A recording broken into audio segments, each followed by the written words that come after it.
Welcome back for the second segment of the March 24th Trips and Traps. Andy Serling, Eric Donovan. Two more races to bring you from Saturday. We'll start off with the race number 7 in our second segment. This was Pisces by Moonlight in the State Bred Maiden Special Weight. Nice looking first time starter. Yeah, this is a horse I think a lot of people saw and are kind of waiting for. Pisces by the Moonlight is sort of in the back right now in the red. And look, keep an eye on those full red silks, the red hat. Pisces by Moonlight, a half. An Empire Maker who's a half to Giant Moon. Very good horse for trainer Rick Schosberg, who also trains Pisces by Moonlight, who passed away recently. And clearly this horse had wanted more distance. Also a little bit green here. Yeah, I thought so. Very green, and we'll see it more in the stretch, I think, than you can see it now. But right here, Pisces by Moonlight, a horse that's, kind of just looks like he's treading his wheels, treading his wheels a little bit, treading water, spinning his wheels, I should say, in that spot right there in the middle of the pack. But he's going to steady right here, and, it looks like he's just starting to get going. Then he runs into some traffic there, and this can't help him. No, and also keep in mind, the winner of this race wires the field. So anytime you have a race, he's essentially against dynamics. There were horses that closed and did some running, and he closed and did some running. But considering he didn't break that sharply, he finds himself in the back of the pack, he steadies a little bit. He's always behind the 8 ball, as they say in this race, and he is from a dynamic standpoint. He still runs well. Yeah, I mean, he's still got the 6 horses to pass here in the stretch as they come inside the 3/16 pole. Stuck in the start, like he's lugging in a little bit there, and I think once he clears that 11 horse, he's going to lug in again. The 5 horse is going to come out to try to make a run through the stretch in here, and Pisces by Moonlight is going to get caught in behind this. Yeah, you can see he's coming in. That horse drifts out a little bit, and actually, I think if you watch the head on this race, it's actually a little bit more.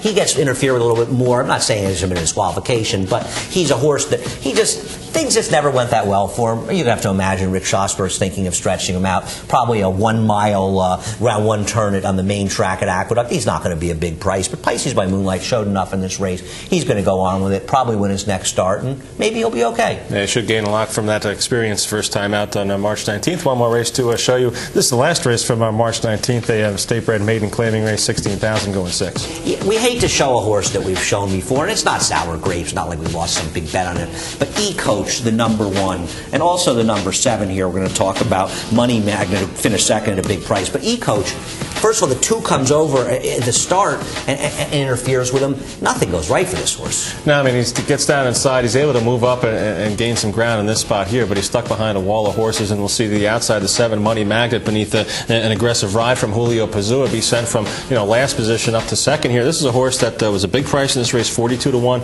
Came off a little bit of a layoff here for Frank Martin. Had never shown this kind of early speed before, so this is an improved effort for Money Magnet, but E-Coach is the one that's going to really get stuck down in there. Right. You just keep watching E-Coach, and you'll see him get completely shuffled out of position here, and it's all because of the break, and it's also because of maybe some bad judgment, but also because of the break. If the 2 hadn't come over on him, he would have had different position here. I think this is Julio Pazua. I think he's patented this move. Yes. The premature wide move. If somebody else makes this move, actually you have to pay Julio a couple of dollars, I think, because he owns that move.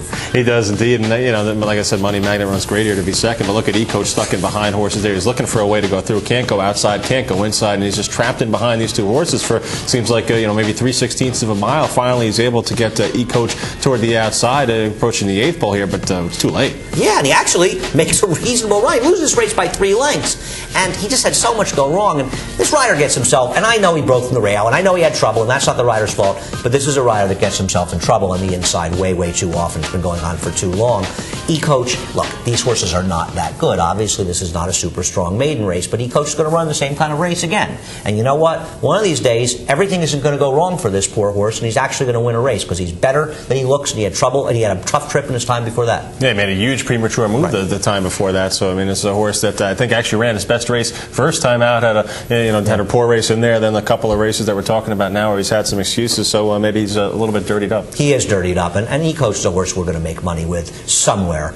It's not sour grapes. He's a horse that's just had legit trouble. Once again, Trips and Traps at NYRAInc.com. We love to hear your thoughts.